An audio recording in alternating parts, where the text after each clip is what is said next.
আজকে আমরা চলে এসেছি আবারও একটা ওডিআরে। তো ওডিআর মিনস হচ্ছে ওয়ান ডে রাইড, মানে ডেতে গিয়ে ডেতে রিটার্ন করা, মেনলি ব্যাপারটা এটাই। সো এখন আমরা কল্যাণী এক্সপ্রেস ওয়েতে আছি, আমরা সব কিছু ব্যারাকপুর ফ্যারাকপুর সব ক্রস করে অনেকটা এগিয়ে গেছি। আজকে আমাদের ডেস্টিনেশন হচ্ছে মঙ্গলগঞ্জ।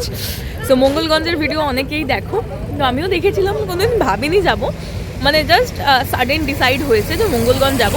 আরও বাকেট লিস্টে আরও 3-4টা জায়গা ছিল, বাট মঙ্গলগঞ্জটা ডিসাইড হলো। তো আমাদের গ্রুপ অ্যাডমিন সুদীপ দাই অ্যাকচুয়ালি ডিসাইড করলো যে মঙ্গলগঞ্জ যাওয়া হবে। সো আমরা পেছনে স্টপ দিয়েছি। টোটাল আমাদের গাড়ি আমি তোমাদের দেখা, আমাদের ওখানে ওটা হচ্ছে আমার, তারপরে আছে হচ্ছে চন্দনের গাড়ি, তারপরে এখানে রাজাদা সুদীপদার গাড়ি, ওই পাশে রাজাদার গাড়ি, আর এটা হচ্ছে সুমিতদার গাড়ি। সো টোটাল হচ্ছে আমাদের 5টা গাড়ি রয়েছে, আর আমরা রয়েছি 7 জন। খাচ্ছি তোমাদের, এই দেখো এটা হচ্ছে রাজাদা। হাই বলে দাও, হাই বলে দাও। হাই। হ্যাঁ, এটা হচ্ছে রাজাদা, একদম কি বলে সব থেকে কুচি মাল। এটা হচ্ছে চন্দন, পেমেন্ট করতে ব্যস্ত।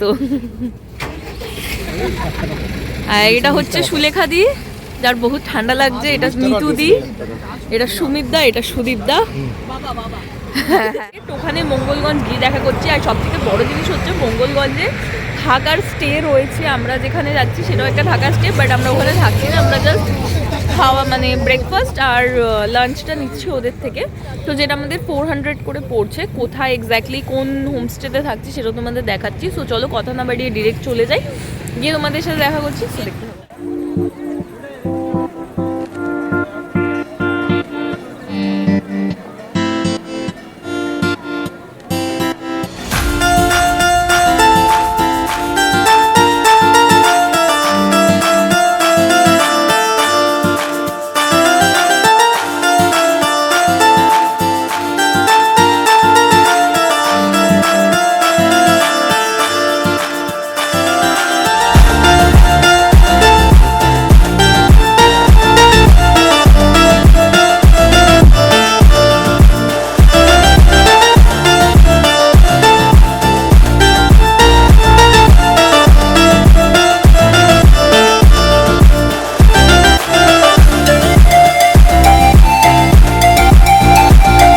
হোমস্টেতে পৌঁছেই ফার্স্টে আমরা বসে গেছিলাম হচ্ছে খেতে, কারণ আমরা সেই ভোরবেলা বেরিয়েছিলাম।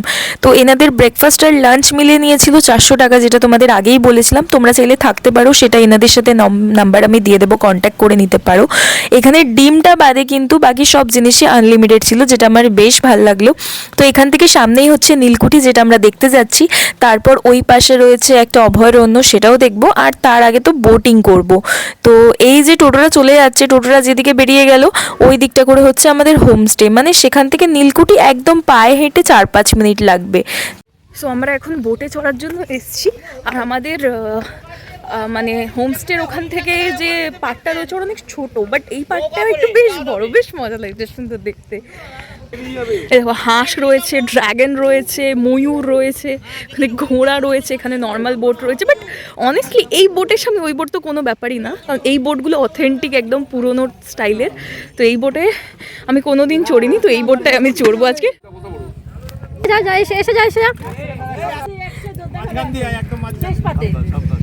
মিষ্টির বদলে লুচি পড়েছে। ঘর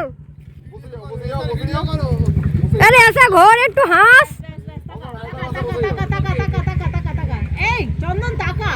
সো ফাইনালি আমাদের বোট ছেড়ে দিয়েছে, দেখতেই পাচ্ছ। আমি ফার্স্ট টাইম এরকম জলে উঠলাম, বসে গেছি, দেখতেই পাচ্ছ ব্যাকগ্রাউন্ডটা হেভি সুন্দর লাগছে। আমি লাইফে ফার্স্ট টাইম এইসব জল থেকে। কেন বাট জায়গাটা খুব সুন্দর। তো যাই হোক, আমি একটু এনজয় করি, বাকি তোমরা ব্লগটা দেখতে থাকো। হেভি জায়গা, কিন্তু আসতেই হবে কিন্তু মঙ্গলগঞ্জ।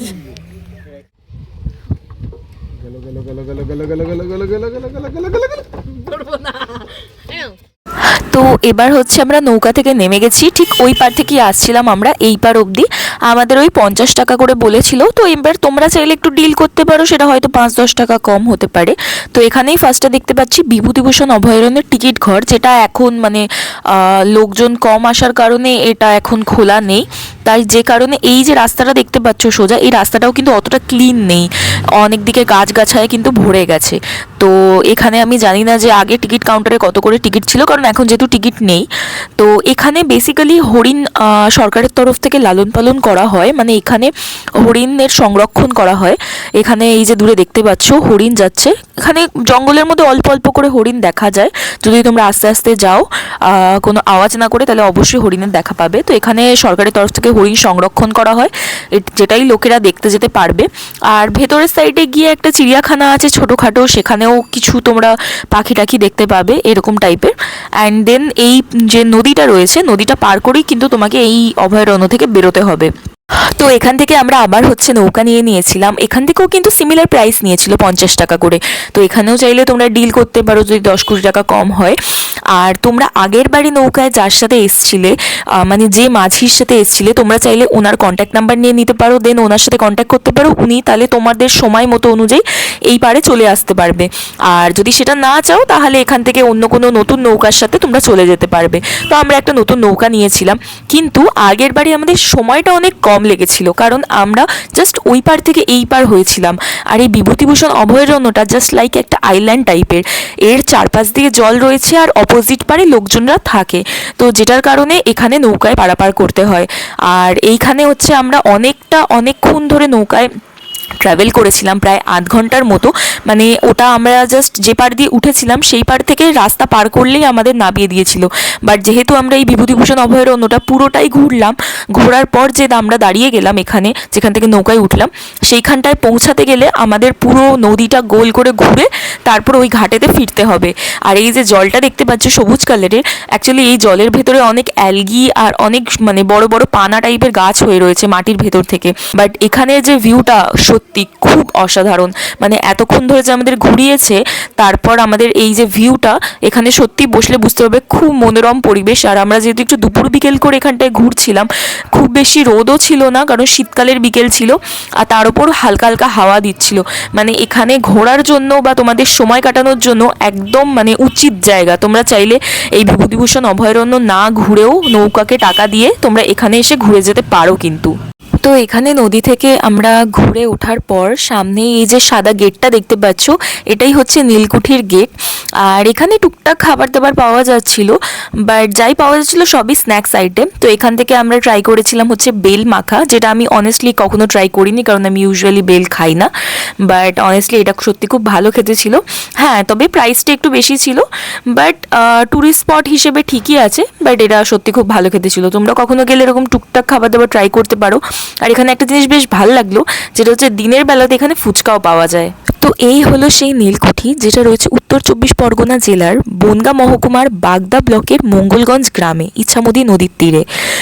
কথিত আছে যে প্রায় 200 থেকে 300 বছর আগে স্থানীয় জমিদার লক্ষণচন্দ্র আঁশ এই কুঠিটি সংলগ্ন যে এরিয়া ছিল, সেই এরিয়া সমেত এই বাড়িটি নির্মাণ করেছিলেন। পরবর্তীতে ব্রিটিশ নীলকর সাহেবরা এই বাড়িটি দখল করে নেয়। তো দেন পরে এটা নীল চাষের প্রধান কেন্দ্র হিসেবে পরিচিত হয়।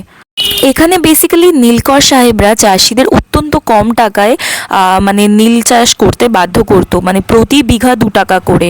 এটাকে দাদন বলা হতো। তো এটা ওরা চাষিদেরকে ফোর্স করতো যে দাদন নেওয়ার জন্য। আর কোনো চাষি যদি দাদন নিয়ে নিত, দেন তারপর সে এই ঋণের জালে আটকে যেত এবং বংশ পরম্পরায় সে নীল চাষ করতে বাধ্য হয়ে যেত।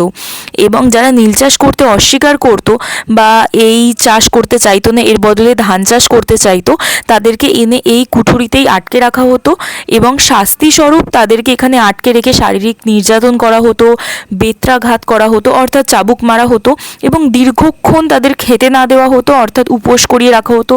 এবং তার সাথে সাথে যে চাষিরা এখান থেকে পালানোর চেষ্টা করতো বা কথা শুনতো না, তাদেরকে মেরেও ফেলা হতো। এবং যে চাষিরা কথা শুনতো না, ব্রিটিশদের নিত্য দৈনন্দিন কাজ ছিল তাদের ঘরবাড়ি জ্বালিয়ে দেওয়া এবং তাদের গবাদি পশু কেড়ে নেওয়া। এবং লোকমুখে প্রচলিত আছে এটি কাটা সাহেবের কুঠি নামে। তো এইটা বেসিক্যালি হচ্ছে কাটা সাহেবের কুঠি বলা হয় কারণ এখানে নীলকর সাহেবদের অত্যাচারে মানে ফ্রাস্ট্রেটেড হয়ে একজন চাষি ছিলেন যিনি নীলকর সাহেবদের বিরুদ্ধে এখানে বিদ্রোহ করেছিলেন। তো দেন তারপর থেকে এটার নাম হয়ে যায় কাটা সাহেবের কুঠি। এবং 1859 থেকে 60 সালের মাঝখানে এই বিদ্রোহ হয় এবং উত্তাল হয়ে যায় চাষিরা সবাই একজোট হয়ে আক্রমণ করেছিল এই নীলকুঠি এবং নীলকর সাহেবরা অবশেষে এই চাষ বন্ধ করতে বাধ্য হয়েছিলেন। এবং বর্তমান অবস্থায় এই নীলকুঠিটি প্রায় ধ্বংসস্তূপে পরিণত হয়েছে এবং ইছামতির তীরে হওয়ার দরুন এটিতে ভাঙন হয়ে যায় এবং রক্ষণাবেক্ষণের অভাবে এটার দেওয়ালগুলো ধীরে ধীরে পুরো ভেঙে পড়েছে। এবং লোকমুখে শোনা যায় যে রাতে এই নীলকুঠি থেকে নাকি অত্যাচারিত চাষিদের কান্নার শব্দ এবং ঘোড়ার খুরের শব্দ পাওয়া যায়। এই হানাবাড়ি বা ভৌতিক ইমেজের কারণেই অনেকে পর্যটকরা এখানে যেতে খুব পছন্দ করেন, বিশেষ করে রাতের সময়। তো যথারীতি নীলকুঠি ঘোরার পর আমরা এখানে চলে এসেছিলাম আমাদের হোমস্টেতে খাওয়া দাওয়া করার জন্য। তো যে 400 রুপিস বলেছিলাম তার মধ্যে তো এই খাওয়া দাওয়াটা ইনক্লুড ছিল। এখানে দেখতেই পাচ্ছ আলু ভাজা, ভাত, ডাল আর তার সাথে একটা মিক্স ভেজ দিয়েছিল এবং এখানে মাছের ঝোল দেওয়া হয়েছিল। তো মাছের সাইজটাও বেশ ভালোই ছিল এবং এটার পর আমাদের দেওয়া হয়েছিল চাটনি আর পাঁপড়। তো তোমরাও কখনো আসতে চাইলে আমি তো নাম্বার দিয়েই দেবো তোমাদের ডেসক্রিপশানে, কন্ট্যাক্ট করে নিতে পারো। এখান থেকে এই প্যাকেজটা নিয়েও কথা বলতে পারো বা তোমরা যদি থাকতে চাও ফুল ডের প্যাকেজ নিয়েও কথা বলতে পারো এখানে। সো চলো আজকের জন্য গুড বাই। সবাই রেডি হয়ে গেছে, ওইখানে আমার জন্য ওয়েট করছে। সো এবার না গেলে বহুত চেল্লাবে। সো চলো আজকের জন্য গুড বাই, টাটা। এগুলো সব ডিটেলস আমি তোমার ডেসক্রিপশানে প্রোভাইড করে দেবো, কেউ যদি আসতে চাও তো এসো। তো গুড বাই।